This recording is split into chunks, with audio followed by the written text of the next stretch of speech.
Hello friends, मैं राहुल कुमार आपका स्वागत करता हूं आपके अपने यूट्यूब चैनल सक्सेस ट्रेडिशन में। तो हम लोगों ने अपने पिछले लेक्चर में हम लोगों ने स्टडी किया था भौतिक राशि और मात्रक के बारे में। हमने आपको बताया था कि भौतिक राशियां दो प्रकार की होती हैं। और पहले भौतिक राशि होती क्या है, तो भौतिक राशि किसी वस्तु या पदार्थ या परिघटना का एक गुण होता है जिसे हम लोग मेज़र कर सकते हैं। ओके। और हम लोगों ने यह भी कहा था कि भौतिक राशियां दो प्रकार की होती हैं, एक मूल भौतिक राशि और एक व्युत्पन्न भौतिक राशि। मूल भौतिक राशि वैसी भौतिक राशियां होती हैं जो किसी अन्य भौतिक राशि पर निर्भर नहीं करती हैं, जैसे लेंथ, मास, etc। और हमने बताया था कि व्युत्पन्न भौतिक राशि वैसी भौतिक राशियों को कहते हैं जो कि मूल भौतिक राशि पर डिपेंड रहती हैं, जैसे आपका डेंसिटी हो गया, एरिया और वॉल्यूम, etc। उसके बाद हम लोगों ने डिस्कस किया था कि इन भौतिक राशियों को मेज़र करने के लिए एक स्टैंडर्ड स्केल से इसकी तुलना करके उसको मेज़र किया जाता है, और जिस स्केल से किसी भौतिक राशि की तुलना की जाती है उसे ही उस भौतिक राशि का मात्रक कहा जाता है। मूल भौतिक राशि को मेज़र करने के लिए जिस मात्रक का प्रयोग किया जाता है उसे हम लोग मूल मात्रक कहते हैं, और व्युत्पन्न भौतिक राशि को मेज़र करने के लिए जो हम लोग मात्रक यूज़ करते हैं वो मूल भौतिक राशि का जो मात्रक होता है उसी का डेरिवेटिव होता है। और इन सभी मात्रकों के एक कलेक्शन को, जितने भी मात्रक है इन सबको एक सिस्टम यानी कि मात्रकों की पद्धति कहा जाता है। यहाँ तक हम लोगों ने डिस्कस किया था। तो चलिए इसके आगे हम लोग आज के लेक्चर 2 में हम लोग डिस्कस करेंगे। तो चलिए दोस्तों शुरू करते हैं आज की वीडियो। आज की वीडियो में हम लोग डिस्कस करने वाले हैं, आप लोगों को मैंने बताया था कि 1 मीटर इक्वल टू 10⁻³ किलोमीटर। और सेकंड आप इसके आगे आप लोग जानते हैं कि 1 मीटर इक्वल टू कितना होता है, 1000 मिलीमीटर। ठीक है। तो अगर हम लोग कहें कि 1 मिलीमीटर में कितने मीटर होंगे, तो कैसे निकालेंगे। तो देखिए, मान लीजिए कि ये कितने मिलीमीटर होंगे, क्वेश्चन मार्क। तो ये चूँकि हम लोग जानते हैं कि 1000 मिलीमीटर इक्वल टू 1 मीटर ये होता है। तो इससे हम लोग क्या कर सकते हैं, अगर हम इसको, ये जो 1000 है इसको इस साइड भेज दें तो ये इस साइड आने के बाद ये डिवाइड में चला जाएगा, ये हो जाएगा इधर मीटर, और इधर में ये जो 1000 उस साइड चला गया तो इधर क्या बच गया, 1 मिलीमीटर। ओके। अब देखिए ये जो 1 मिलीमीटर इधर रहा, ये 1/10⁻³ मीटर। ओके। और आप लोग जानते हैं, आप लोगों ने बचपन में पढ़ा होगा कि a⁻x इक्वल टू 1/a⁻⁻x होता है। ठीक है। और इसी को अगर हम लोग रिवर्स में देखें तो a⁻−x अगर है और इसको हम लोग जब नीचे ले आते हैं तो ये आपका पॉजिटिव हो जाता है। क्या मतलब, अगर ये निगेटिव है तो ये ऊपर आएगा तो पॉजिटिव हो जाएगा, पॉजिटिव है तो ऊपर आता है तो नेगेटिव हो जाता है। उसी प्रकार से यहाँ पर भी देख सकते हैं आप 10⁻³ नीचे में पॉजिटिव है तो ऊपर में आएगा तो -3 हो जाएगा, और ये मीटर। ये इसलिए हम लोग कह सकते हैं कि 1 मिलीमीटर इक्वल टू 10⁻³ मीटर। तो ओके, इसको नोट कीजिए आप जल्दी, मैं थोड़ा सा साइड हो जाता हूँ, आप उसको नोट कर लीजिए, या फिर आप चाहें तो स्क्रीनशॉट भी इसका ले सकते हैं। तो चलिए, तो आप लोगों ने स्क्रीनशॉट ले लिया होगा, हम लोग इसके आगे बात करते हैं।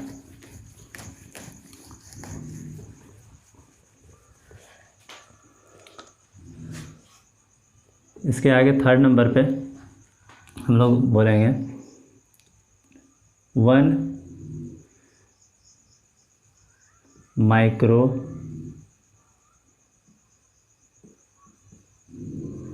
माइक्रोमीटर इक्वल टू होता है 10⁻⁻6 metre. Fourth 1 nanometre equal to होता है 10⁻⁹ मीटर। फिफ्थ 1 एंगस्ट्रम, इसको हिंदी में कह सकते हैं एंगस्ट्रम,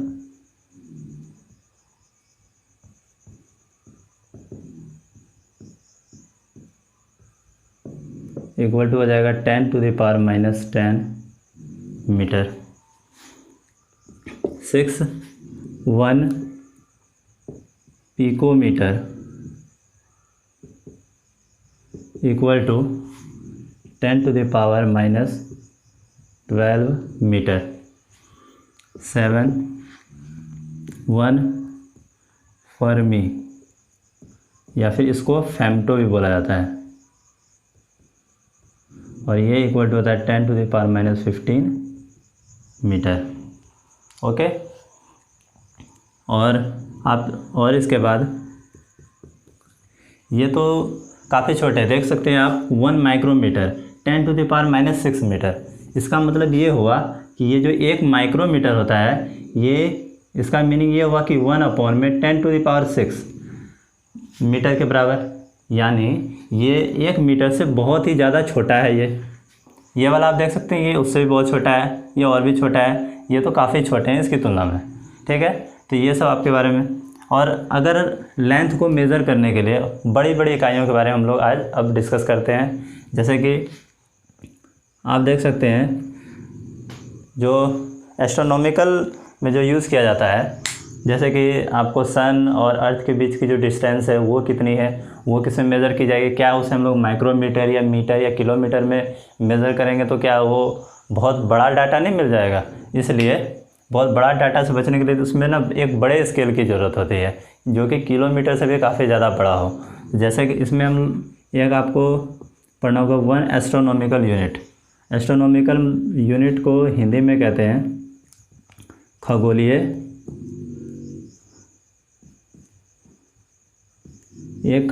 इकाई।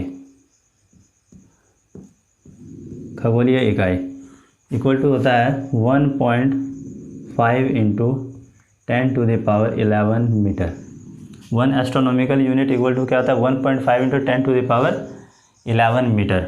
और ये जो 1 एस्ट्रोनॉमिकल यूनिट एक्चुअल में होता है कितना है, तो 1 एस्ट्रोनॉमिकल यूनिट हम लोग कहते किसको हैं, तो इसमें हम लोग लिखेंगे पृथ्वी एवं सूर्य के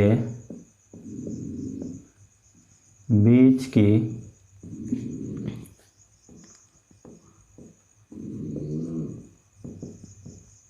औसत दूरी।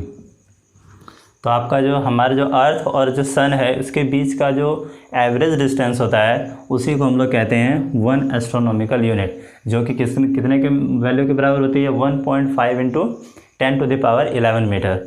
और इसके बाद हम लोग पढ़ेंगे 1 लाइट ईयर। 1 लाइट ईयर जो कि इससे भी बड़ा, दूरी को मेज़र करने के लिए इससे भी बड़ी इकाई है। लाइट ईयर को हिंदी में कहते हैं प्रकाश वर्ष। प्रकाश वर्ष, और ये इक्वल होता है 9.46 × 10⁻15 मीटर।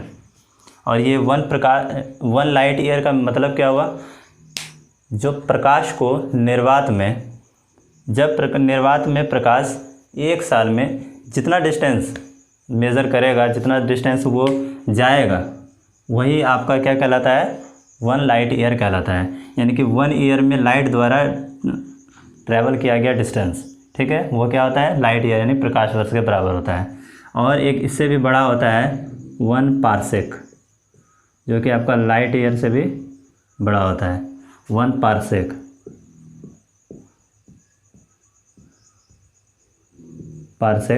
इक्वल टू होता है 3.08 × 16 मीटर, या कहीं कहीं पर आपको 3.1 इंटू 10⁻16 मीटर भी लिखा हुआ मिल सकता है।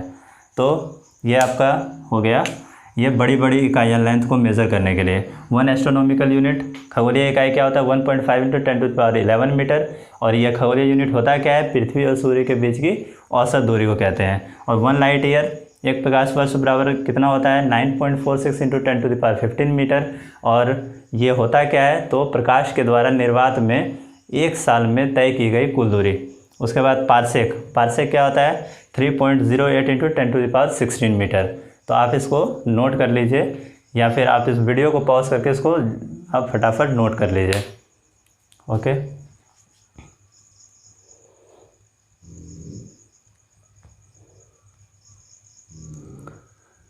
तो फ्रेंड्स आप लोगों ने नोट कर लिया होगा। अब मैं इसको रफ करता हूँ और इसके बाद हम इससे रिलेटेड कुछ न्यूमेरिकल्स को देखते हैं, उसके बाद फिर हम लोग आगे देखेंगे। न्यूमेरिकल्स में जैसे क्वेश्चन फर्स्ट आता है, क्वेश्चन फर्स्ट कहता है कि 1 एंगस्ट्रम को इससे डिनोट किया जाता है, मैंने उस टाइम नहीं बताया था, आप लोग नोट कर लीजिएगा। Angstrom 1 angstrom equal to what centimetre. ठीक है, इसको सॉल्व करना है। तो देखिए इसको कैसे सॉल्व करेंगे। देखिए अभी हमने बताया था, है ना, हम लोगों ने बताया था अभी कि 1 एंगस्ट्रम इक्वल टू 10⁻−10 मीटर होता है। ओके, ये हो गया। और हमें चाहिए किस में, हमें चाहिए सेंटीमीटर में। इसका मतलब ये जो मीटर है इसको हमें कन्वर्ट करना होगा सेंटीमीटर में। तो चलिए इसको कन्वर्ट करने से पहले हम लोग देखेंगे कि मीटर और सेंटीमीटर के बीच में क्या रिलेशन होता है। तो हम लोग जानते हैं 100 सेंटीमीटर इक्वल टू होता है 1 मीटर। ठीक है, इसका मतलब यहाँ पर क्या हो गया, हम लोग बोल सकते हैं कि 1 मीटर इक्वल टू, है ना, 100 सेंटीमीटर, ऐसा भी बोल सकते हैं। तो 1 मीटर इक्वल टू 10⁻² सेंटीमीटर। ठीक है, तो ये इधर आएगा तो हम लोग कह देंगे कि 10⁻−2 मीटर इक्वल टू होता है 1 सेंटीमीटर। ऐसा हो गया, और आप इसको भी ये कर सकते हैं। तो देखिए क्या हुआ, 1 मीटर को हमको सेंटीमीटर में बदलना था, 10⁻² से क्या करना पड़ा, मल्टीप्लाई करना पड़ता है। देखिए 1 मीटर इक्वल टू 10⁻² सेंटीमीटर। तो आप बोल सकते हैं कि अगर हम आपसे पूछे कि x मीटर इक्वल टू कितना सेंटीमीटर, तो हो जाएगा x इंटू 10⁻² सेंटीमीटर। देखिए आप लोग बचपन में पढ़े होंगे कि एक पेन की अगर जो प्राइस, एक पेन का प्राइस यदि 10 रुपीज़ है, एक पेन का प्राइस यदि 10 रुपीज़ है, तो आपसे पूछेगा कि बताइए कि 10 पेन का प्राइस कितना होगा। ठीक है, तो 10 पेन का प्राइस कितना होगा, तो 1 पेन का प्राइस 10 रुपीज़ है, और हमको लेना कितना है पेन 10, तो 10 इंटू 10, इसका मतलब 100 रुपीज़ इसका प्राइस होगा। उसी प्रकार से आप देख सकते हैं 1 मीटर की वैल्यू कितनी है 10⁻² सेंटीमीटर। तो हम लोग कह सकते हैं कि x मीटर इक्वल टू कितना होगा, तो x मीटर इक्वल टू होगा कि x इंटू 10⁻² सेंटीमीटर। जैसे यहाँ पर 1 पेन की जो वैल्यू थी उसको हमने मल्टीप्लाई कर दिया जितने से मांगा, उसी प्रकार से देखिए 1 मीटर की वैल्यू ये तो 10⁻² आ ही गया, और ये जो x है ये 1 के जगह पे x मल्टीप्लाई हुआ, ये यहाँ भी मल्टीप्लाई हो जाएगा। उसी प्रकार से यहाँ पर देख सकते हैं, यहाँ पर दिया हुआ है क्या, अगर ये इतना हो गया तो हम लोग ये भी कह सकते हैं कि 10⁻−10 मीटर अगर यहाँ पर लिखा रहा है, हम लोग कह सकते हैं कि ये तो पहले आपका 10⁻² जो है इतना सेंटीमीटर, तो ये तो 1 के लिए था, और ये जो चीज़ आया इधर में मल्टीप्लाई हुआ तो ये इधर भी मल्टीप्लाई हो जाएगा। तो हम लोग यहाँ पर कह सकते हैं, इस चीज़ को यहाँ लिख सकते हैं 10⁻−10 इंटू 10⁻² सेंटीमीटर। क्यों ये हमने ऐसा किया, क्योंकि 1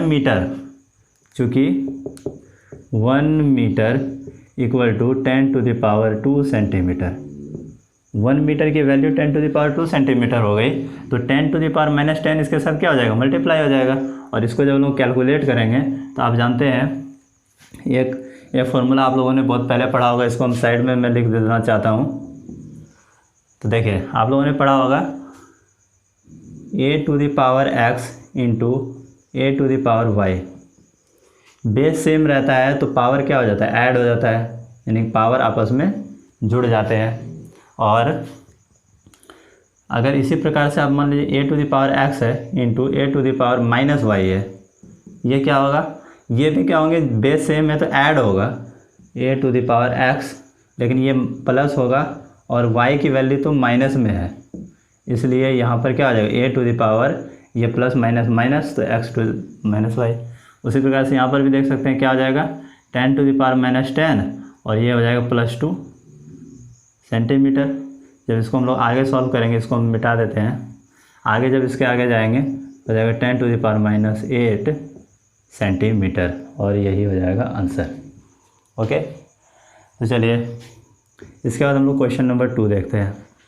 क्वेश्चन नंबर 2 में 5 into 10 to the power 4 equal to what micrometre.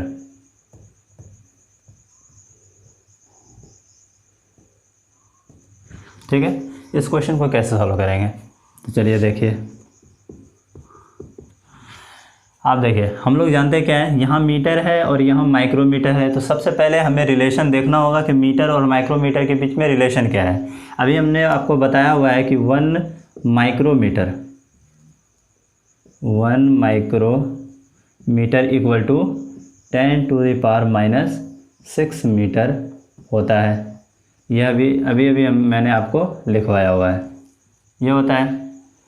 ठीक है, हमें करना क्या है, ये तो आपका ऐसा हो गया, इसका मतलब हम इसको अगर जो रिवर्स करें तो हमको मीटर से कन्वर्ट करना माइक्रोमीटर में ना, यहाँ 1 माइक्रोमीटर की वैल्यू दी हुई है, तो हम 1 मीटर की अगर वैल्यू कैलकुलेट करें, यानी हम इसको ऐसा कर दें, अगर हम रिवर्स करें, जैसे 10 to the power minus 6 metre equal to क्या है, 1 माइक्रोमीटर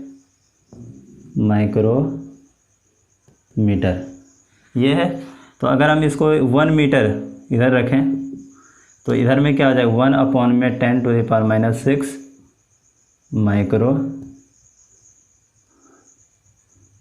माइक्रोमीटर।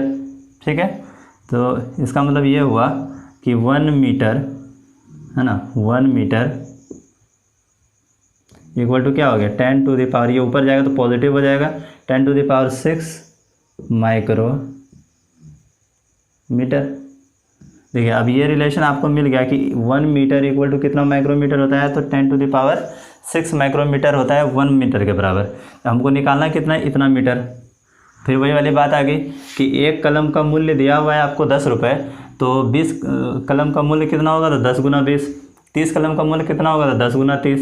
तो करना क्या है, उसी प्रकार से आपका देखिए 1 मीटर की वैल्यू दी हुई इतनी होती है, तो इतने मीटर की वैल्यू क्या हो जाएगी, तो लिखेंगे इसलिए 5 into 10 to the power 4 metre equal to, यहाँ पर क्या हो जाएगा, 10 टू द पावर 6 तो 1 के लिए था ही, इधर में मल्टीप्लाई हुआ इतने से, तो इधर भी उतने से ही मल्टीप्लाई कर देंगे, 5 इंटू 10 टू द पावर 4, और ये क्या हो जाएगा आपका माइक्रोमीटर इधर रहेगा। ठीक है, और इसको जब आप मल्टीप्लाई कीजिएगा, ये तो 5 यहाँ रह गया, और ये 10 टू द पावर 6 और 10 to the power 4 base same, power क्या हो जाएगा, ऐड हो जाएगा, तो 6 + 4 तो हो जाएगा 10 टू द पावर 10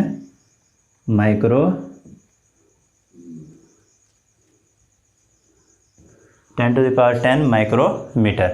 ठीक है फ्रेंड्स, तो आप इसको नोट कर सकते हैं या फिर आप स्क्रीनशॉट लेके रख सकते हैं।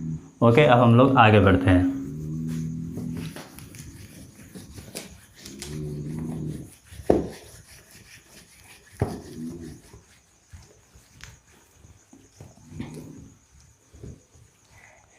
ये तो हम लोगों ने पढ़ा लेंथ से रिलेटेड। अब हम लोग कुछ मास मेज़रमेंट, अभी हम लोगों ने पढ़ा था मेज़रमेंट ऑफ लेंथ, अब हम लोग पढ़ेंगे मेज़रमेंट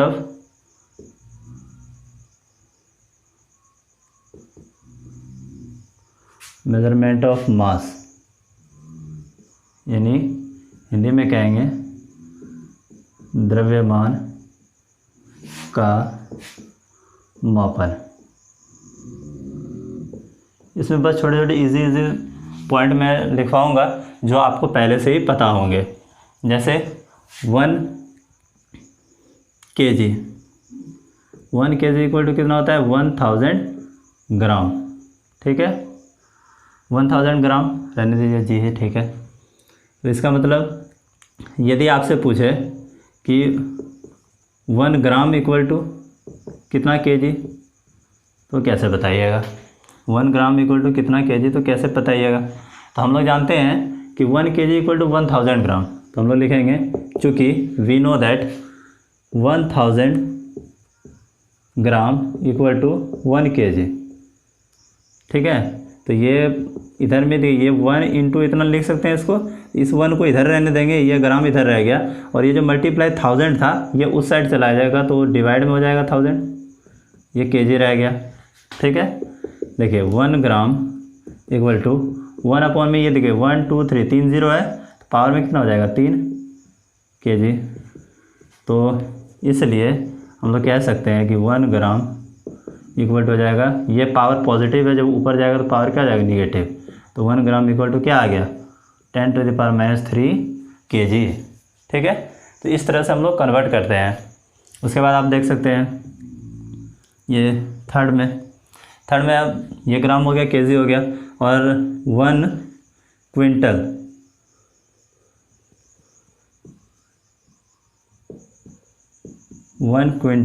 इक्वल टू क्या होता है 100 केजी, ठीक है। तो आप इसको नोट कर लीजिए। और कहीं कहीं पर 1 टन भी होता है, 1 टन, ये होता है 1000 केजी, ठीक है। इसे आप नोट कर लीजिए। मेज़रमेंट में बस इतना ही है। उसके बाद हम लोग अब पढ़ेंगे मेज़रमेंट ऑफ टाइम। आप इसका स्क्रीनशॉट जल्दी ले लीजिए। ओके, अब हम लोग पढ़ेंगे measurement of time.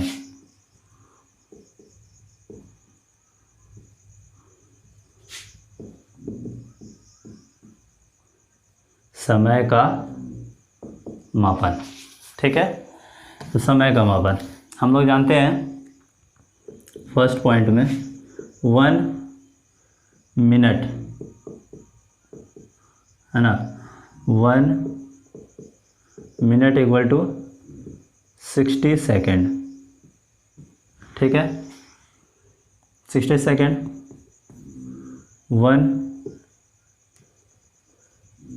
Our equal to 60 minute, okay, ये हो गया। तो अगर हम लोग पूछें कि 1 आवर में कितने सेकंड होंगे, तो कैसे पता चलेगा? तो 1 आवर में पहले मिनट कितने होते हैं 60, ठीक है, 60 मिनट होते हैं। और प्रत्येक मिनट में सेकंड कितने होते हैं? प्रत्येक मिनट में भी क्या होता है, देखिए 1 आवर में 60 मिनट होते हैं, तो 1 आवर इक्वल टू 60 आ गया, 60 हो गया। उसके बाद 1 मिनट में सेकंड कितने होते हैं 60, तो 60 इंटू 60 टोटल ये सेकंड हो गया।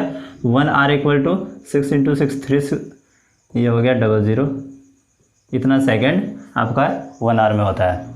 और एक चीज़ इसमें नोट करना है, यदि आपको स्पीड बराबर कहीं पर दिया रहे x किलोमीटर पर आवर, ये स्पीड दिया रहे, तो अगर आपसे पूछे कि बताइए कि s इक्वल टू कितना मीटर पर सेकंड होगा, आपको स्पीड दिया किलोमीटर पर आवर में और पूछ रहा है मीटर पर सेकंड में कितना होगा, तो इसको कैसे कन्वर्ट करेंगे?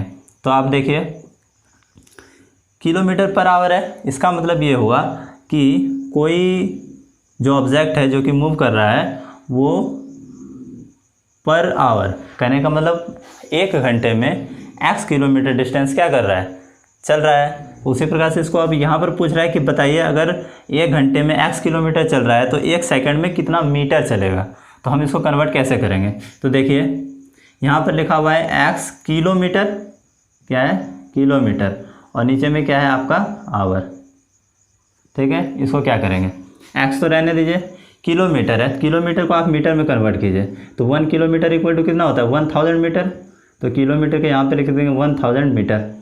और आवर, वो आवर को आपको बदलना है कितने सेकंड में, 1 आवर इक्वल टू आपको अभी हमने बताया था कितना होता है 3600 सेकेंड, ये होता है ना।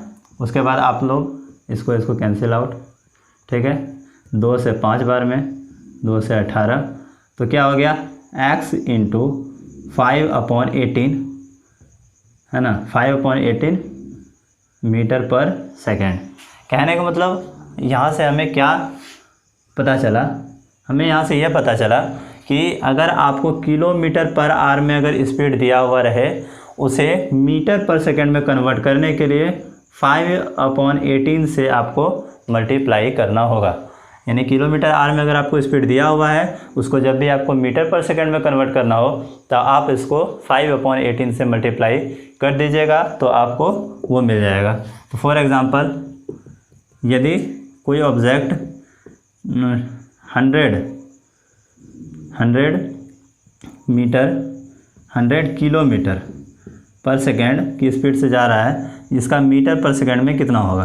तो आप देख लीजिए, ये दिया हुआ है 100, इसको मल्टीप्लाई कर देंगे सीधा 5/18 से, और ये हो जाएगा आपका कितना, मीटर पर सेकेंड। तो इसको आप कर लीजिए, 2 से 9 50, अब देखिए इतना अपॉन 9 मीटर पर सेकेंड, ये आपका आंसर आ जाएगा।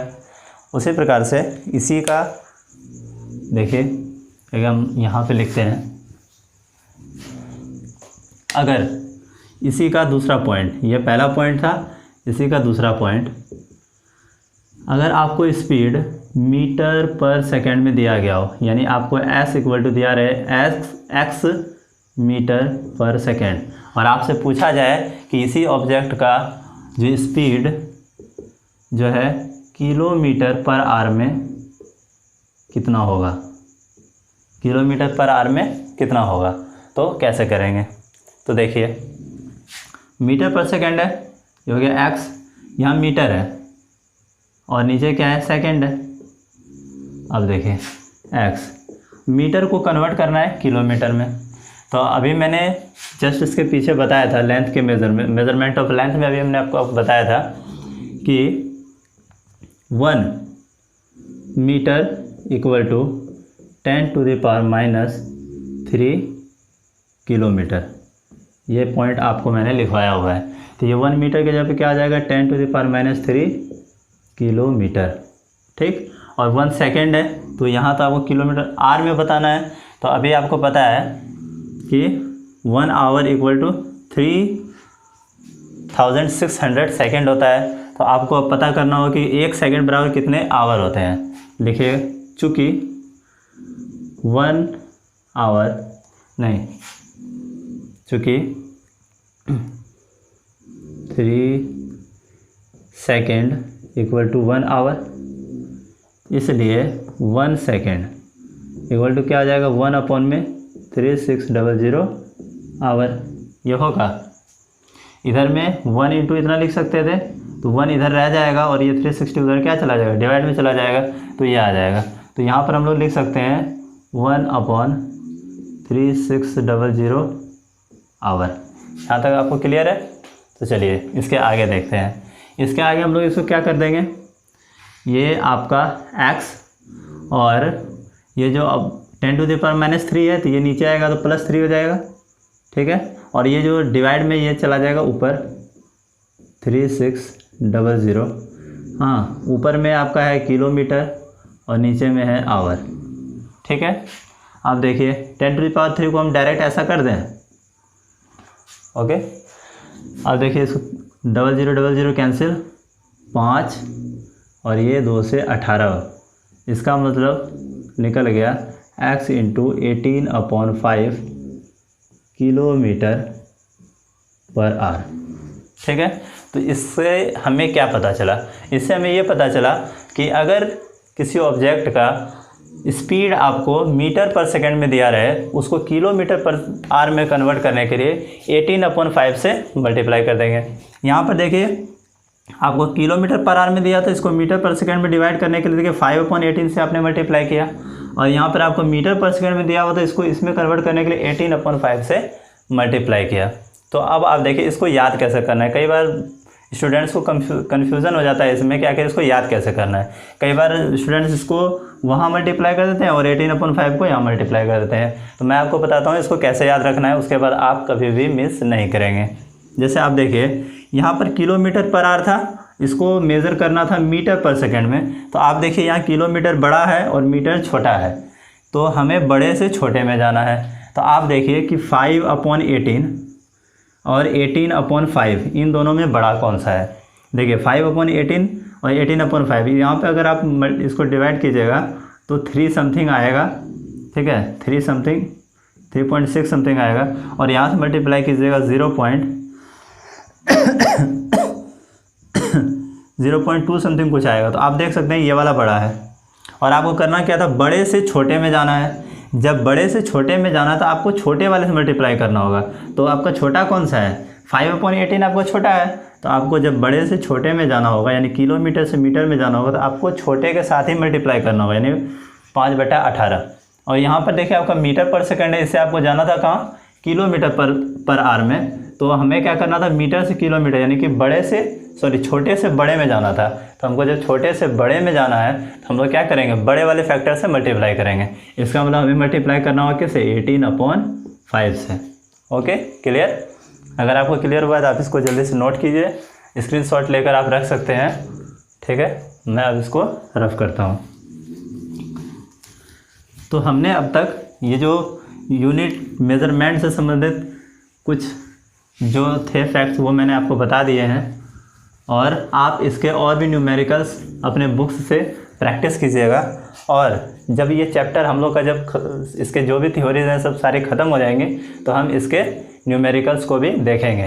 तो चलिए, जैसा कि आपने थंबनेल में देखा होगा कि हम लोग यूनिट और साथ ही साथ डेराइव्ड फिजिकल क्वांटिटी के बारे में डिस्कस करने वाले हैं। तो अभी हमने पिछले वीडियो में बताया था आपको कि डेराइव्ड फिजिकल क्वांटिटी वैसी फिजिकल क्वांटिटी, यानी व्युत्पन्न भौतिक राशि वैसी भौतिक राशियाँ होती हैं जो कि मूल भौतिक राशि पर डिपेंड करती हैं, ठीक है। तो इसके एग्जाम्पल भी मैंने अभी आपको बताए थे। तो चलिए, अब हम लोग का हेडिंग आएगा derived physical quantity. Derived physical quantity, जिसको हम लोग कहते हैं हिंदी में व्युत्पन्न भौतिक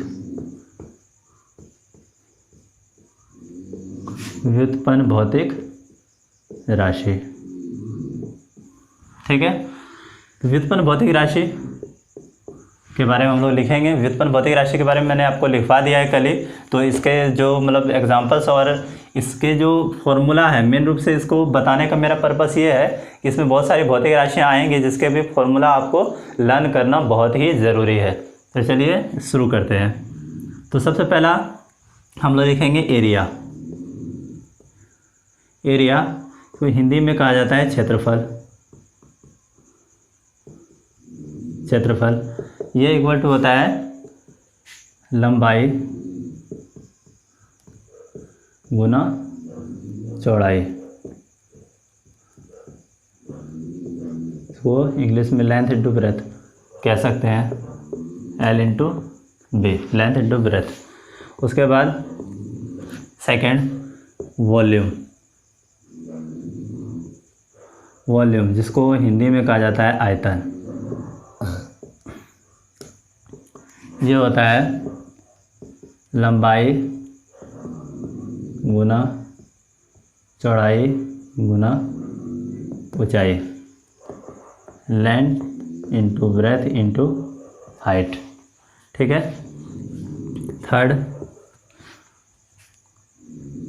थर्ड में हम लोग लिखेंगे डेंसिटी, जिसको हिंदी में कहा जाता है घनत्व। इसको ये होता है mass upon volume. Mass upon volume, Hindi में इसको कह सकते हैं द्रव्यमान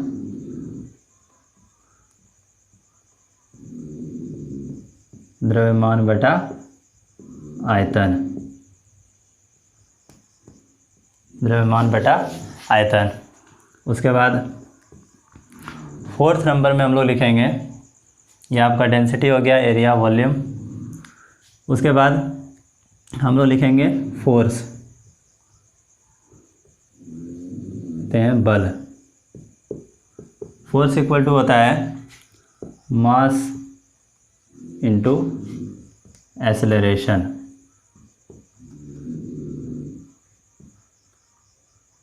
मास इंटू एक्सेलरेशन तो कहता है द्रव्यमान गुना त्वरण। आपका जी ये जो आ रहा है एक्सेलरेशन, त्वरण, ये सब के बारे में हम लोग, ये त्वरण और भी आएगा, भी वेलोसिटी, ये सब, इन सब के बारे में हम लोग आगे डिस्कस करेंगे। तो ठीक है, आप इसको नोट कीजिए। और हाँ, व्युत्पन्न भौतिक राशि को इसे ऐसा क्यों कहा गया कि ये मूल भौतिक राशि पर डिपेंड करती है, तो आप लोग देख सकते हैं ये मूल भौतिक राशि पर डिपेंड कर रही है। एरिया आपका व्युत्पन्न भौतिक राशि है, लेकिन ये डिपेंड कर रहा है किस पर, लंबाई और चौड़ाई। ये दोनों देखिए लंबाई है और लंबाई आपका किस में आता है, मूल भौतिक राशि है। और उसके बाद आप डेंसिटी में देख सकते हैं मास अपॉन वॉल्यूम आ रहा है, ये भी आपका मूल भौतिक राशि। और ये जो आपका जो आयतन होगा, आयतन भी आपका जो बना है ये भी मूल भौतिक राशि से ही मिलकर बना है। तो ये पूरा जो कम्प्लीटली ये जो डेंसिटी है, घनत्व है, ये क्या हुआ है, कुल मिलाकर मूल भौतिक राशि से ही तो बना है। इसलिए इसको हम लोग क्या कहते हैं, व्युत्पन्न भौतिक राशि कहते हैं। ठीक है, और यहाँ पर भी आप देख सकते हैं ये भी मूल भौतिक राशि और त्वरण जो अब बनता है वो भी मूल भौतिक राशि से ही मिलकर बनता है, इसलिए फोर्स आपका व्युत्पन्न भौतिक राशि है। ठीक है, उसके बाद आप इसको नोट कर लीजिए फटाफट। उसके बाद चलिए हम लोग आगे बढ़ते हैं। तो हमें इसके बाद कितना हो गया था, जो भी नंबरिंग हुआ था आप लोग देख लीजिएगा। ठीक है, करेंगे दूरी, सॉरी चाल, इंग्लिश में कहा जाता है स्पीड। स्पीड बराबर क्या होता है, डिस्टेंस अपॉन टाइम। ठीक है, चाल बराबर दूरी बटा समय। Speed equal to distance upon time. उसके बाद एक होता है वेग, तो इंग्लिश में कहते हैं वेलोसिटी।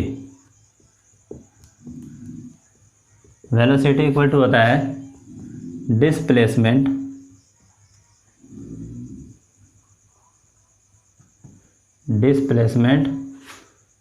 Upon time. तो हिंदी में कहा जाता है डिस्प्लेसमेंट को विस्थापन बटा समय। ठीक है, उसके बाद आप आइए त्वरण। त्वरण जिसको इंग्लिश में कहा जाता है एक्सेलरेशन। और एक्सेलरेशन इक्वल टू क्या होता है, वेग में परिवर्तन, वेग में परिवर्तन बटा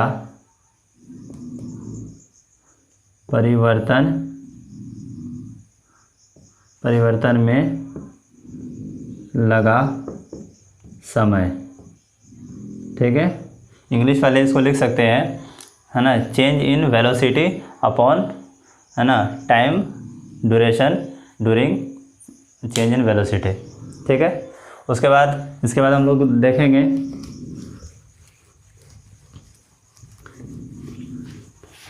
एक्सेलरेशन के बाद फोर्स हमारा हो गया था। फिर हम लोग बात करेंगे मोमेंटम, जिसको हिंदी में कहा जाता है संवेग। संवेग जिसको इंग्लिश में कहते हैं मोमेंटम। मोमेंटम ये होता है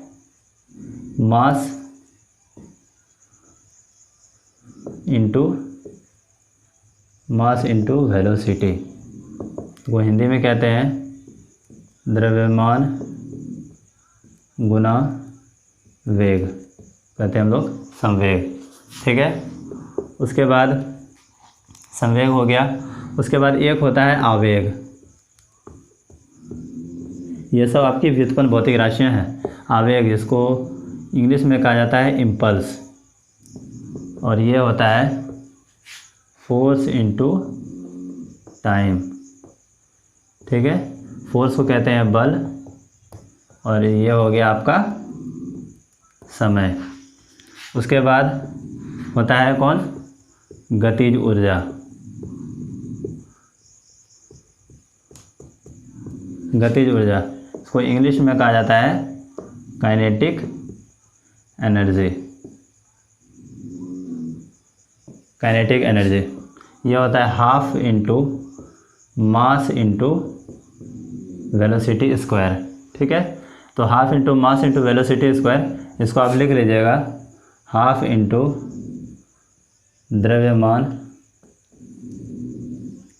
मल्टीप्लाई वेग का स्क्वायर।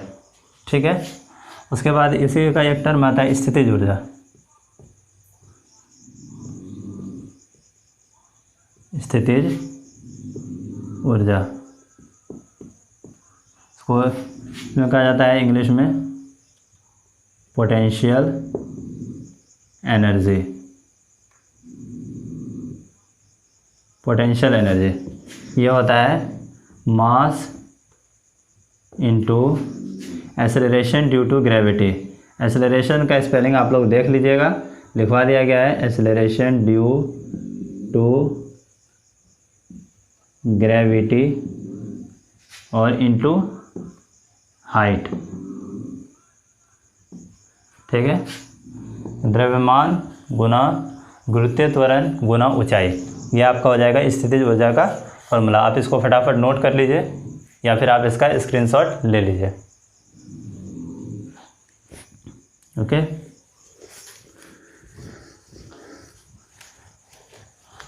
ओके तो फ्रेंड्स, अभी डेराइव फिजिकल क्वांटिटी और भी हैं, लेकिन ये वीडियो काफ़ी ज़्यादा लंबा हो जाएगा। इस वजह से मैं बाकी के जो भी आपका रेस्ट डेराइव फिजिकल क्वांटिटी है उसको मैं नेक्स्ट वीडियो में आपको डिस्कस कर दूंगा। और जाते जाते एक बात और, आप सभी को हमारा ये वीडियो कैसा लगा तो आप ज़रूर कमेंट करके बताएं। और इस चैनल को अगर आप पहली बार इस चैनल पे आए हैं आप इसे सब्सक्राइब करें, दोस्तों के बीच में शेयर करें और लाइक करें, क्योंकि आपका कमेंट और लाइक से ही हमें अगली वीडियो बनाने के लिए हम मोटिवेट होते हैं और हमें काफ़ी इंतज़ार रहता है आपके लाइक और कमेंट्स का। तो ओके फ्रेंड्स, तो इसके आगे की बात हम लोग नेक्स्ट वीडियो में करेंगे। नेक्स्ट वीडियो में हम लोग डायमेंशन के बारे में डिस्कस करेंगे, जो कि इस चैप्टर का वेरी वेरी इंपॉर्टेंट टॉपिक है। तो okay friends, thanks for watching this video. मिलते हैं नेक्स्ट वीडियो में, धन्यवाद।